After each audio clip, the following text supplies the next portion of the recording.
이 시간 우리가 함께 은혜 나누는 하나님의 말씀은 신약성경 마태복음 9장 35절부터 38절까지의 말씀을 함께 보도록 하겠습니다. 신약성경 마태복음 9장 35절부터 38절까지의 말씀입니다.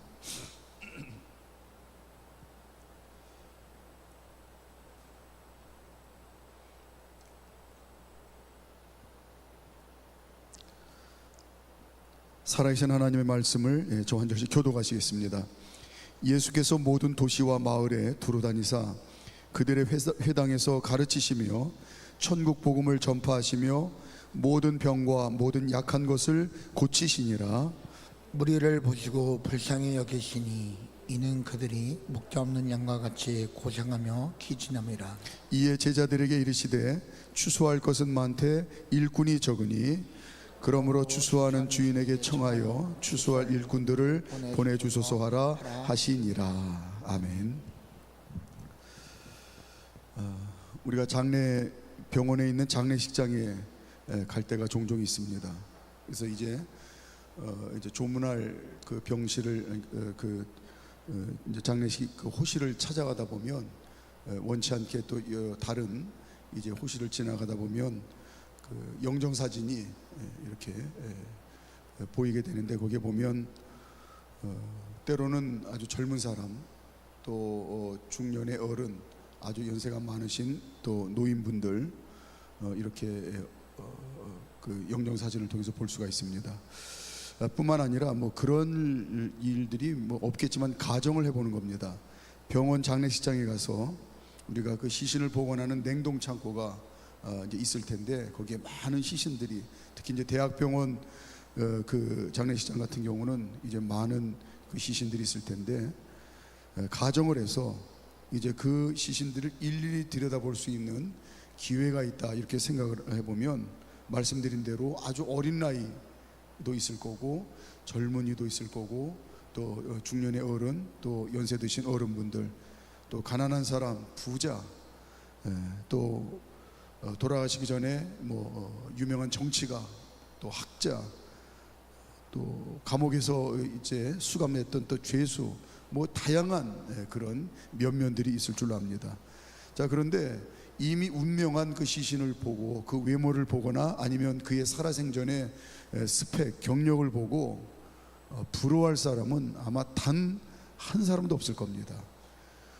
그 어떤 시신을 보고도 우리가 갖는 마음은 하나일 텐데, 그냥 안 됐다, 불쌍하다 하는 이런 마음뿐일 겁니다. 자, 오늘 36절 말씀을 우리 다시 한번 읽어볼까요? 36절 시작. 무리를 보시고 불쌍히 여기시니 이는 그들이 목자 없는 양과 같이 고생하며 기진함이라.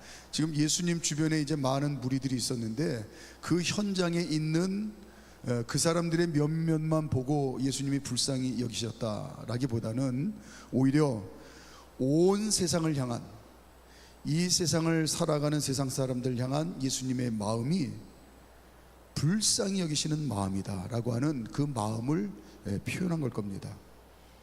예수님께서는 이 불쌍히 여기는 마음을 가지고 이제 일을 하십니다. 우리가 약 3년 동안 예수님이 하신 일, 그 기간을 공생의 사역을 하셨다, 이렇게 우리가 이제 표현을 하는데, 이 땅에 오신 하나님의 일을 하신 거예요. 그런데 그 일을 어떤 마음으로 하셨느냐? 불쌍히 여기는 마음을 가지고 3년 동안 공생의 사역을 하셨다, 이렇게 오늘 본문을 통해서 알 수가 있습니다.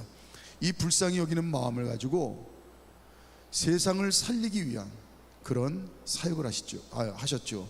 구원의 일을 하신 겁니다. 자, 그렇다고 한다면 오늘 예수님께서 세상을 살리기 위해서 하신 일이 무엇인가? 35절에 아주 분명하게 세 가지를 하셨다는 것을 말씀하고 있습니다. 불쌍히 여기는 마음을 가지고 세상을 살리기 위해서 세 가지를 하셨다. 자, 35절 함께 읽습니다. 시작. 예수께서 모든 도시와 마을에 두루 다니사 그들의 회당에서 가르치시며 천국 복음을 전파하시며 모든 병과 모든 약한 것을 고치시니라. 첫째는 불쌍히 여기는 마음 가지고 세상을 살리기 위하여, 세상을 구원하기 위하여 첫 번째 하신 일이 열심히 가르치셨다. 이렇게 이제 말씀하고 있습니다. 자, 무엇을 가르치셨을까요? 크게 네 가지를 우리가 생각할 수 있는데 틀리지 않을 것 같습니다. 첫째는 오늘 이스라엘 백성들이 알고 이미 가지고 있는 율법을 다시 예수님이 그걸 알아듣기 쉽게 잘 해석하고 가르치셨을까? 그건 아닐 것 같습니다. 오늘 이스라엘 백성들은 대부분이 다 율법의 선생들이에요. 태어나면서부터 어린아이 때에 말과 글을 모세 오경을 통해서 그걸 암송하면서 배웁니다. 그리고 일평생 동안 율법을 이제 토시 하나 안 틀리고 그걸 암송하고 그리고 율법을 지키기 위해서 최선을 다하는 걸 삶의 본분으로 알고 살아가는 사람들이기 때문에 다 율법에 능통한 자들이에요. 그런 이스라엘 백성들에게 또 율법을 하나님이 그걸 완성한다는 의미에서 그걸 정답을 가르쳐 준다는 의미에서 그걸 설명하셨을까? 좀 다르게 생각했으면 좋겠어요. 진리를 가르치셨을 겁니다. 사람을 살리기 위한, 세상을 살리기 위한, 세상을 구원하기 위한 진리를 가르치셨을 거다.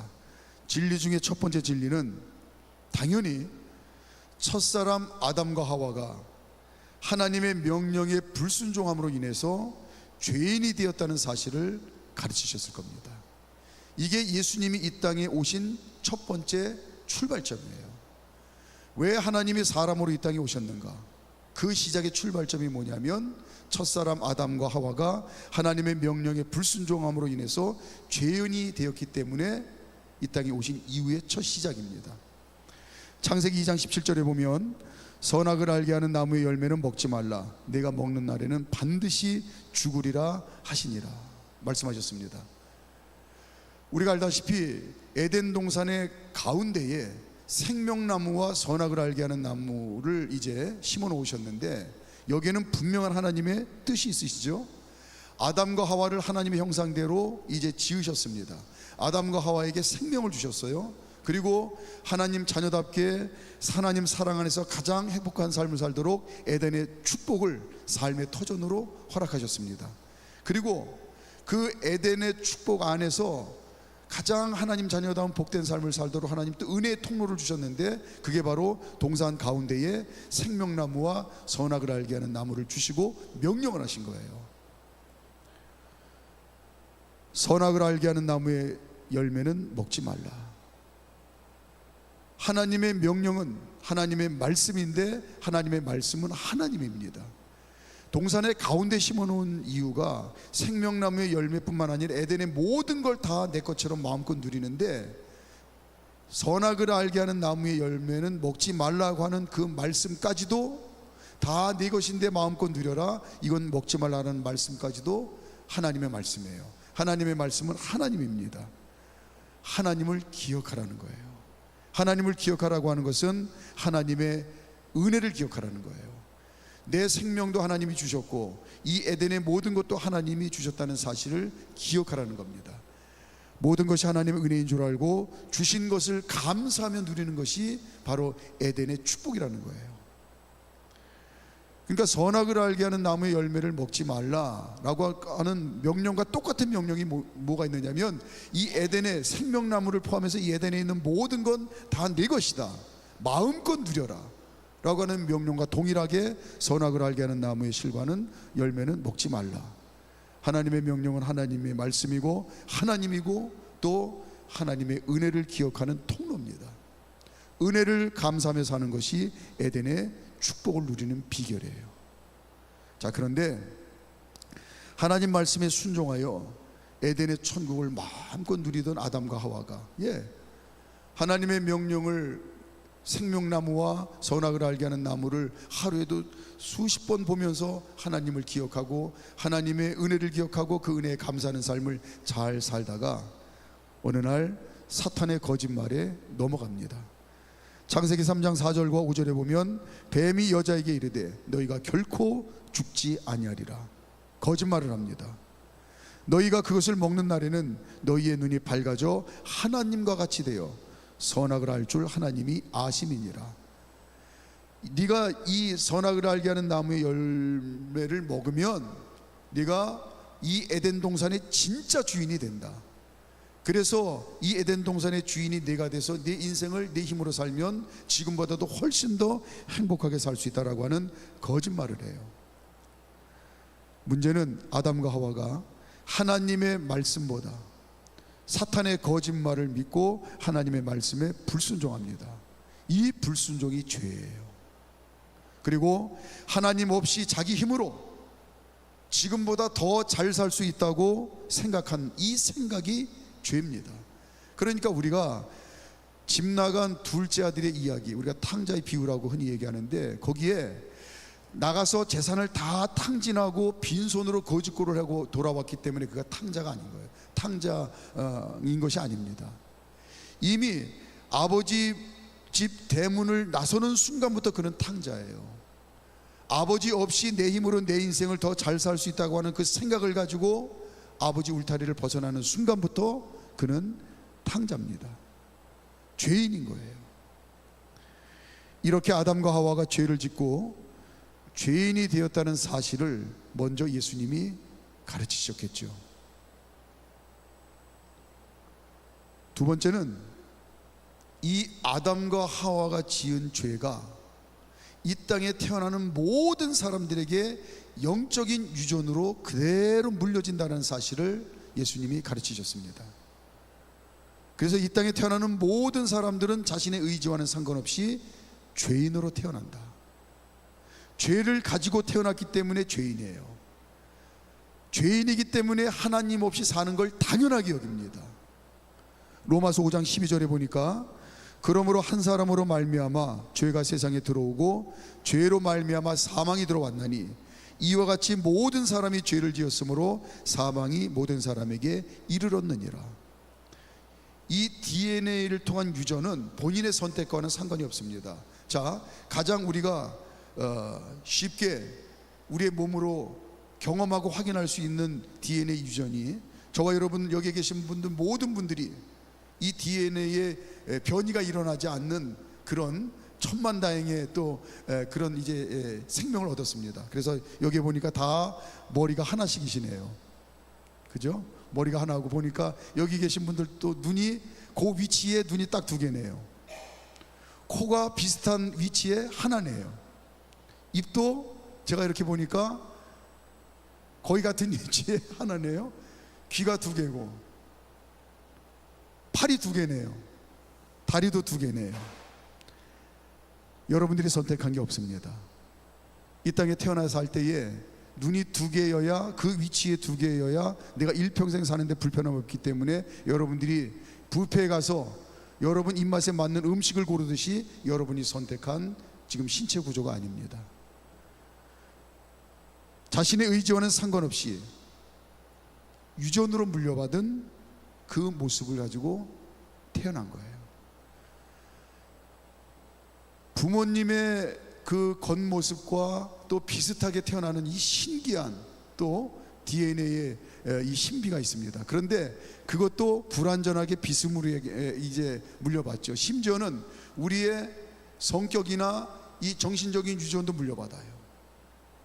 보이지 않는 이런 습관까지도 물려받아요. 그런데 이게 다 비슷하지만 완전하게 물려받는 게 아니라 그냥 그런 흔적들이 있어요. 하지만 성경이 우리에게 말씀하시는 것은 아담과 하와가 하나님께 불순종한 이 죄는 100% 완벽하게 그대로 영적인 유전으로 물려받는다. 이걸 예수님이 두 번째로 가르치셨겠죠. 세 번째는, 그래서 이 땅에 죄인으로 태어난 사람들이 이 세상에서 살아가는데 하나님 없이 살아가는 이 세상 사람들이 사는 이 세상은 영적인 죄인들이 살아가는 영적인 감옥이다라고 하는 걸 가르치셨겠죠.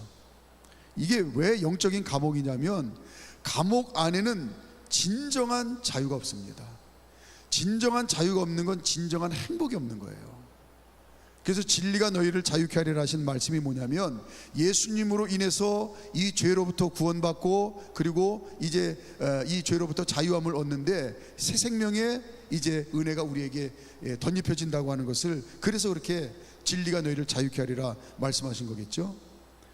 감옥 안에서는 아무리 영치금이 다른 사람보다 많이 있어도, 또 죄수복을 가족들이 많은 돈을 들여서 값비싼 비단으로 죄수복을 만들어서 입고 있어봐야, 그래봐야 기껏해야 감옥 안에 죄수에 불과합니다. 영적인 감옥인 이 세상에서 제 아무리 잘 먹고 잘 산다고 뽐내봐야, 인생을 지으시고 인생을 주관하시고 인생을 심판하시는 하나님의 눈에는 그냥 영적인 감옥에서 죄인으로 사는 것뿐이에요. 그래서 아무리 잘 먹고 잘 산다고 그 100년도 안 되는 인생을 뽐내봐야 참된 평안과 행복과 만족이 없는 인생을 산다는 걸, 그걸 가르치셨겠죠.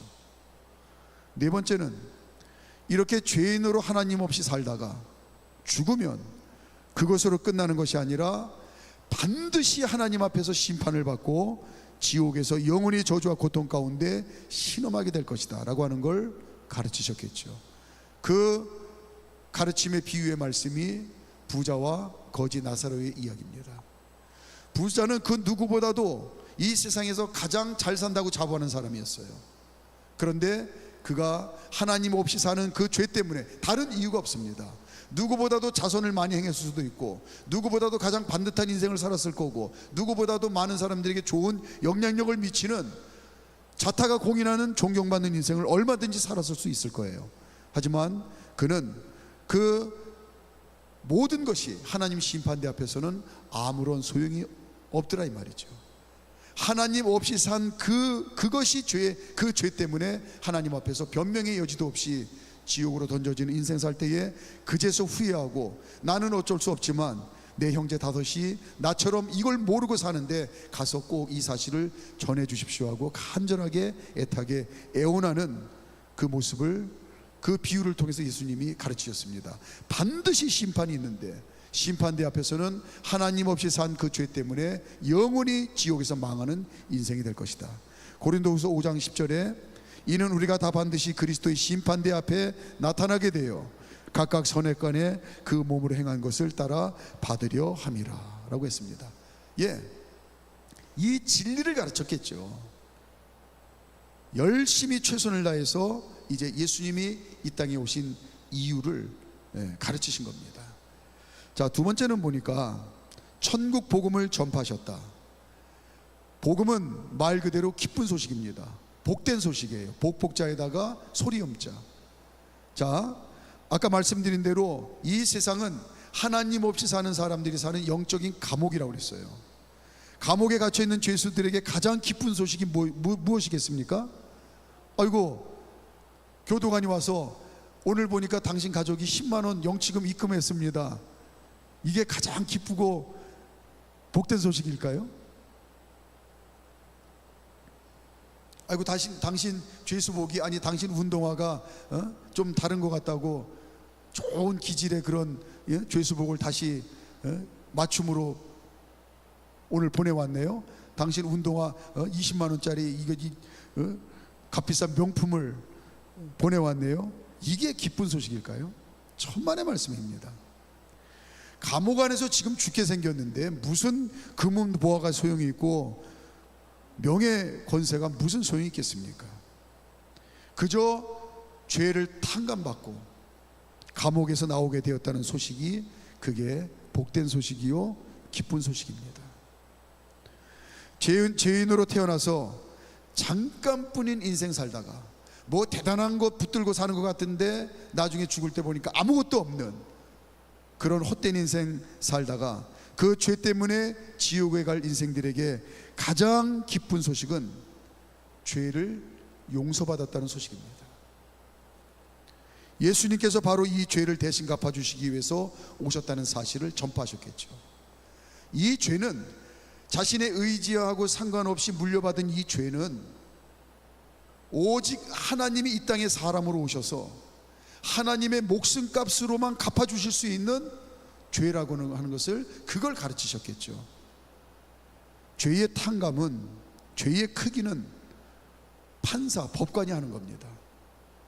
검사는 이 사람의 죄가 이렇게 크다고 가능하면 그 죄값을 부풀려서 강조하는 거고, 변호인은 무슨 말이냐, 그 죄는 이것만 치르면 된다고 할 수만 있으면 탕감하고 줄여서 이제 변호하는 겁니다. 쌍방이 열심히 싸우지만 결국은 그 죄의 크기를 결정하는 건 법관이에요. 인간이 아담과 하와로부터 물려받은 이 죄, 내 의지하고는 상관없이 물려받은 이 하나님 없이 사는 이 불순종의 죄, 지옥에 갈 수밖에 없는 이 죄, 이 죄의 크기는, 이 땅에서 사람이 짓는 모든 죄는 아무리 큰 죄라 한다 할지라도 사람이 만들어 놓은, 사람이 판결하는 그 죄는 자신의 목숨을 희생하면 모든 죄는 다 값을 치릅니다. 아무리 수백 명, 수십 명을 죽인 연쇄 살인범이라도, 아무리 끔찍한 죄를 지은 죄인이라도 자신의 목숨을 죽이면 모든 죄값을 치를 수 있는 죄예요. 하지만 아담과 하와로부터 물려받은 이 죄는 인생의, 또 세상 우주 만물의 재판관이고 법관이신 하나님이 판결하셨을 때에 이거는 사람의 목숨 1000개 10,000개가 있어도 갚을 수 있는 죄가 아니라 오직 하나님 자신이 이 땅에 오셔서 하나님의 목숨값으로 갚아야만 갚아지는 죄라고 하는 판결을 하신 겁니다. 그래서 예수님이 이 땅에 오신 거고, 예수님이 죽으심으로 인해서 이 죄를 완벽하게 이제 탕감한다는 이 천국 복음을 전파하셨죠. 에베소서 2장 1절에 그는 허물과 죄로 죽었던 너희를 살리셨도다. 예수님이 죽으시고 죄값을 치름으로 인해서 모든 인생들이 죄로부터 이제 살게 되었다라고 하는 진리의 선포입니다. 요한복음 3장 16절 17절 우리가 너무나 잘 알고 있는 말씀입니다. 하나님이 세상을 이처럼 사랑하사 독생자를 주셨으니 이는 그를 믿는 자마다 멸망하지 않고 영생을 얻게 하려 하심이라. 하나님이 그 아들을 세상에 보내신 것은 세상을 심판하려 하심이 아니요 그로 말미암아 세상이 구원을 받게 하려 하심이라. 예수님께서 이 땅에서 십자가의 죽으심으로 인해서 우리의 죄를 이제 대신 갚으실 수 있다. 그 길만이 죄인이 구원받는 길이다. 이 천국 복음을 가르치셨겠죠. 마지막으로 세 번째, 모든 병과 모든 약한 것을 고치셨다라고 했는데, 이 말은 다른 말로 하면 하나님 자녀들에게 이제는 예수님의 십자가와 부활을 믿는 믿음으로 죄로부터 구원받아 하나님 자녀된 모든 하나님 자녀들이 하나님 자녀답게 축복된 삶을 살도록 허락하셨다. 이걸 이제 가르치셨겠죠. 나로 인해서 너희가 구원을 받게 될 텐데, 나 때문에 너희가 다시 에덴의 축복을, 하나님 자녀에게 주신 에덴의 축복을 다시 회복할 텐데, 에덴을 소유한 자답게 하나님 자녀답게 너희가 이제 복된 삶을 살게 될 것이다. 이걸 가르치셨겠죠. 예수님의 십자가 부활을 믿고 구원을 받으면 하나님 자녀가 되는 권세를 얻습니다. 하나님 자녀는 말씀드린 대로 예수님의 목숨값으로 하나님의 자녀가 된 사람들이에요. 우리가 그 물건의 가치를 어떻게 매기죠? 얼마를 지불했느냐에 따라서 그 물건의 가치가 결정이 됩니다. 그러니까 하나님 자녀는 하나님의 목숨값만큼 존귀한 자가 된 거예요. 하나님 자녀는 하나님 목숨값만큼 존귀한 자가 되었기 때문에 이제는 하나님 자녀답게 존귀한 인생을 살도록, 하나님 자녀로 이 세상에 그냥 살도록 내버려 두시는 게 아니라 하나님 목숨값만큼 존귀한 하나님 자녀이기 때문에 하나님 자녀답게 살도록 성령 충만하여 우리가 하나님 자녀답게 살도록 도우시는 그런 능력을 주셨다라고 하는 겁니다. 요한복음 14장 16절에 보면 내가 아버지께 구하겠으니 그가 또 다른 보혜사를 너희에게 주사 영원토록 너희와 함께 있게 하리니. 하나님의 목숨값만큼이나 존귀한 하나님 자녀가 하나님 자녀답게 이 땅에서부터 이제 천국의 삶을 잘 살도록, 복된 삶을 잘 살도록 성령님께서 함께 계시며 우리를 도우신다. 그러니까 성령 충만은 다른 말로 하면 하나님의 도우심을 받는 인생을 잘 사는 게 그게 성령 충만이에요. 성령님의 도우심을 받아 하나님 자녀답게 복된 삶을 잘 살아내는 게 그게 성령 충만이에요. 성령님의 통치하심을 받는 인생, 성령님의 도우심으로 하나님 자녀의 능력을 발휘하는 그런 인생,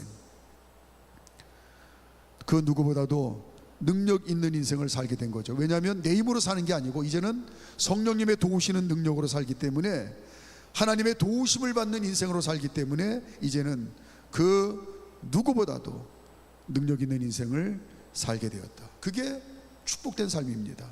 요한복음 14장 12절에 내가 진실로 진실로 너에게 이르노니 나를 믿는 자는 내가 하는 일을 그도 할 것이요 또한 그보다 큰 일도 하리니 이는 내가 아버지께로 감이라.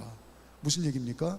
예수님은 이 땅에 오셔서 3년 동안 하나님의 권세를 가지고 사람을 형상을 입었지만 하나님의 권세를 가지고 하나님의 일을 하셨어요. 그리고 이제 하나님 자녀로 살아가는 저와 여러분들은, 예수님은 3년이지만 저와 여러분은 이 땅에서 일평생 살아가는 동안 성령님의 도우심을 힘입어 하나님 자녀답게 복된 인생을 삽니다. 그러니까 우리가 믿음으로 성령님을 의지하면 성령 충만의 은혜와 능력을 입는다고 그랬는데, 하나님의 도우심을 힘입어 사는 인생이에요. 그러니까 예수님이 살았던 것처럼 저와 여러분들도 성령님의 도우심을 받아 하나님 자녀답게 일평생 사는데, 그걸 뭐라고 우리에게 격려하시고 축복하시느냐 하면, 내가 한 것보다도 너희는 더 큰 일도 한다라고 하는 말을 그렇게 격려의 말로 우리에게 하신 겁니다. 천국의 소망을 두고 사는 믿음의 복을 주셨어요. 이 땅에 사는 동안 하나님의 도우심을 힘입어 하나님을 위한 모든 일들이, 이제는 하나님의 능력을 힘입어 우리가 능력 있는 삶을 사는데 삶의 목적이 분명하다는 겁니다.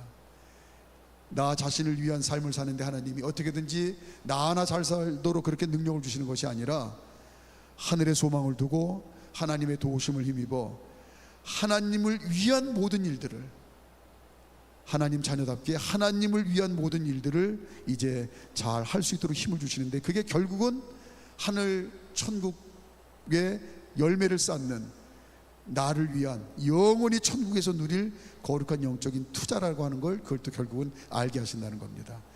하나님 자녀의 권세를 가지고 성령님의 능력을 힘입어 나는 하나님을 위해서 산다고 열심히 애를 썼는데, 결국은 그것이 천국에 영원히 내가 누릴 거룩한 영적인 투자를 하는 기가 막힌 그런 이제 복된 삶을 살게 하시는 거다라고 하는 이 말씀을 우리에게 가르치시지 않았을까, 이렇게 생각이 되어집니다. 아무쪼록 지금까지도 저와 여러분들이 오늘 예수님께서 가르치신 것처럼